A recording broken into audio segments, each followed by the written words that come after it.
So there is a lot of snakes, but I've got the perfect snake for everyone and also for you. Let's go.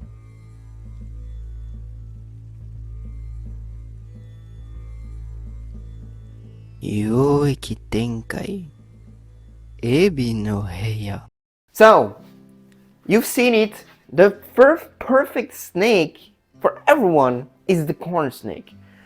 And we are going to see why they're better than any other snake, first that I have, and better snake that maybe you have or you would like to have. So, the first reason for that is first, they don't get that big.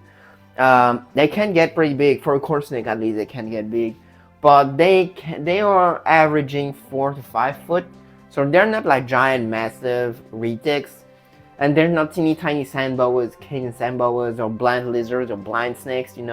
That type of snakes. They're pretty good size that you won't be afraid to break them because they're super fragile. They're not that fragile, don't worry. And they're not that big that they are unmanageable, right? So this is maybe the first thing. The second thing is the enclosure. I mean, there are some pythons, some snakes like Pattaya scarinata, like carpet python, like Retex to be extreme, like chondros, like maybe not chondros, I would say, but there are pretty much a lot of snakes that can't fit indefinitely in those type of enclosure, which I remind you are 5 foot by 1.6 by 1.6, so 5 foot by 150 by 50 by 50 centimeters, right? They don't need 40 degrees Celsius hot spot and 20 degrees Celsius cold spots. There are like almost European temperatures. Okay, what do I mean by that is 28, 30 degrees on the hot side. You keep them on 20, on the 2022 on the cold side, and you're doing fine with it. So humidity wise, they will pretty much go on any humidity level you will have. Of course not 10%, of course not 100%, but we'll say between 30 and 60, 70, 80%, they will do great. They can do great, okay?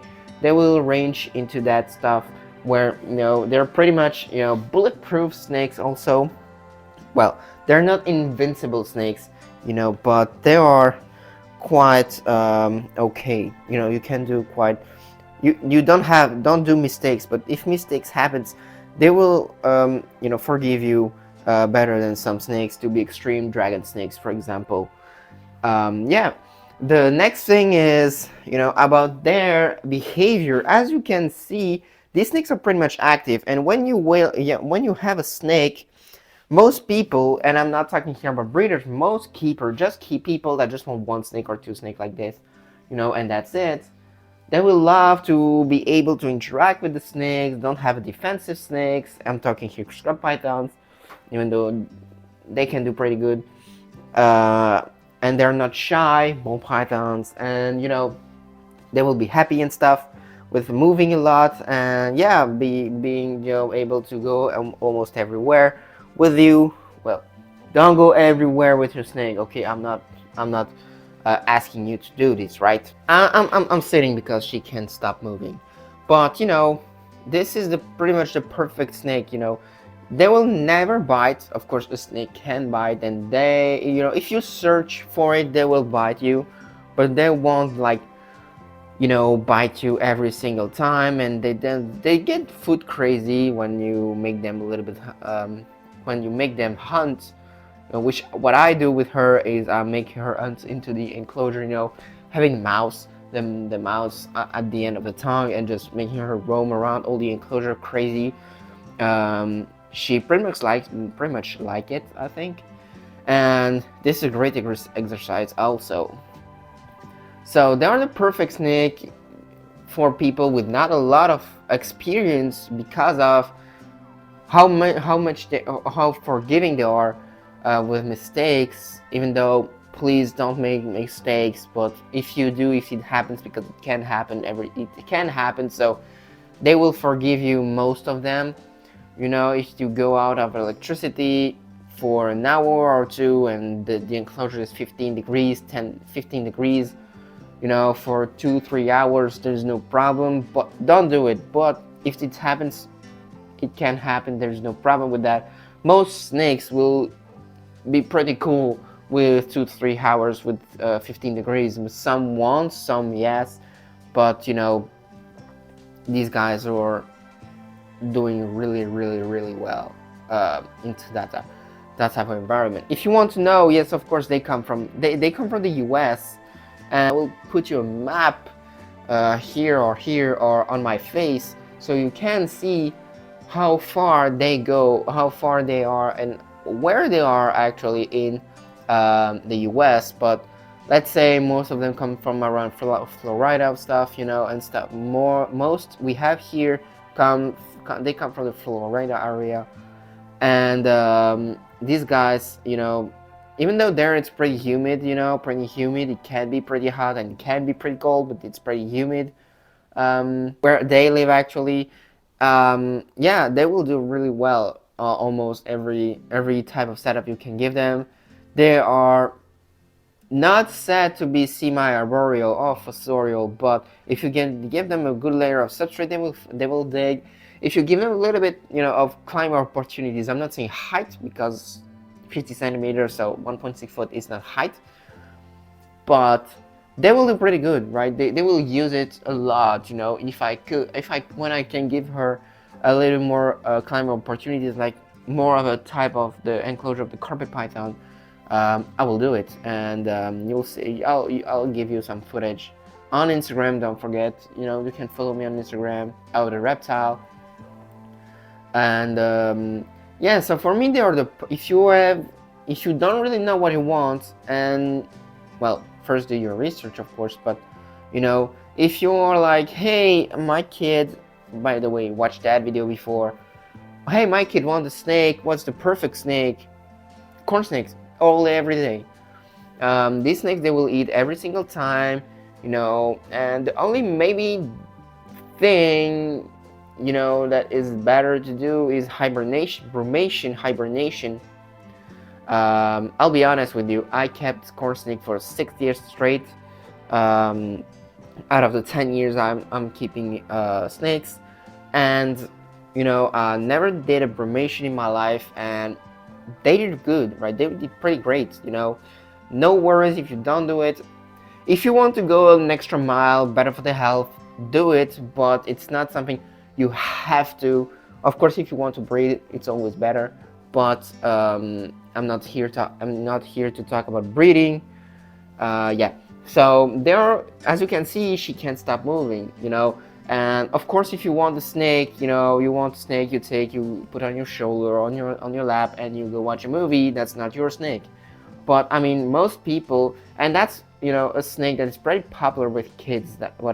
From what I've seen, and because of how, you know, they're cute, they're not big, they're not impressive for kids, and this is the pretty good first approach, like California king snake and stuff. All these type of colubrids are pretty good, you know, for a first time owner, for a first time keeper, for a first time person watching a snake or seeing a snake in real life, you know, also someone that's afraid of snakes and stuff, you know.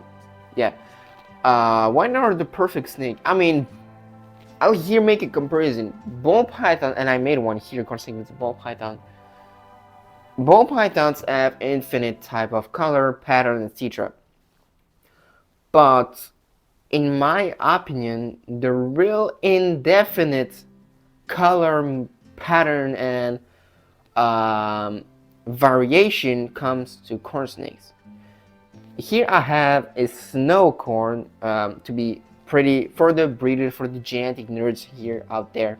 Now she is snow, so amelanistic anery A, anaeristic A. She is also sun-kissed, she is coral, and she's head striped and head blood, I think. 66% head blood and 66% head striped. If I remember correctly, I will put here the card or something, you know, for the genetic if you want, if you're a little bit into it, you know, if you want, if you're a little bit curious, you know. She's 2 years old. She will be 2 years old in July, so she's almost 2 years old, and she's like 180 grams, 190 grams, or maybe 200 grams, something like that, when I'm talking to you. And she is 3 foot. That gives you an idea of how big these snakes get.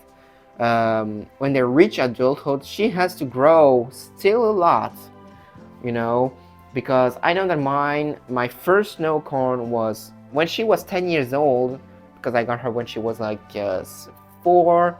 She was already 4 foot. She was a 4-footer, and when she died, she was over 5.5. She was over 5.5. When I'm saying over 5.3, she was 165 centimeters. I will put it here in foot or something, you know, in inches if you want.